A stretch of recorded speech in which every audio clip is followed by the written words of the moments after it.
I'm Jim Farrar, and I currently serve on the Public Utility Advisory Board.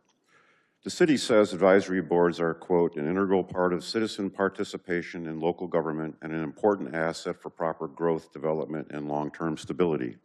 Appointments are based on experience and are chosen to serve in part because of their unique background and perspective. So I'd like to address an email members of the PUAB received from the city at 8:15 a.m. this morning.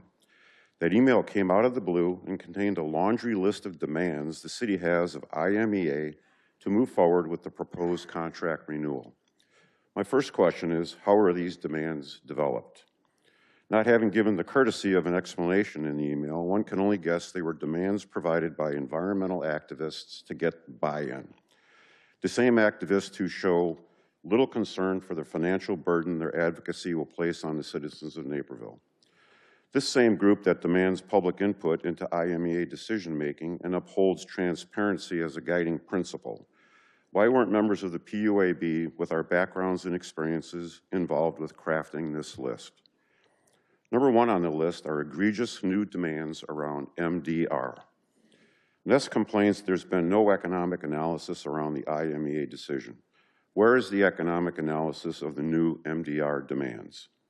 Since the MDR could conceivably kick in this year, it would mean immediate and significant rate hikes for our citizens. How much will that be? Can someone show me the numbers? Mrs. Yu of CES stood at this very podium and demonstrated that by exercising the 10% MDR option, our total lifetime carbon emissions will be equal to or lower than any other option. It would take Naperville to 45% carbon-free resources by the end of next year. As a reference point, Nest's stated objective on their website is to reach 50% carbon-free by 2030 and net zero by 2050. IMEA's 10% MDR option combined with their net zero transition plan gets us there early and presumably would have made everybody happy. But apparently not, as the activists continue to move the goalposts at every turn. Personally, I favored the city accepting the 10% MDR option using nuclear because it represented a compromise to get to yes.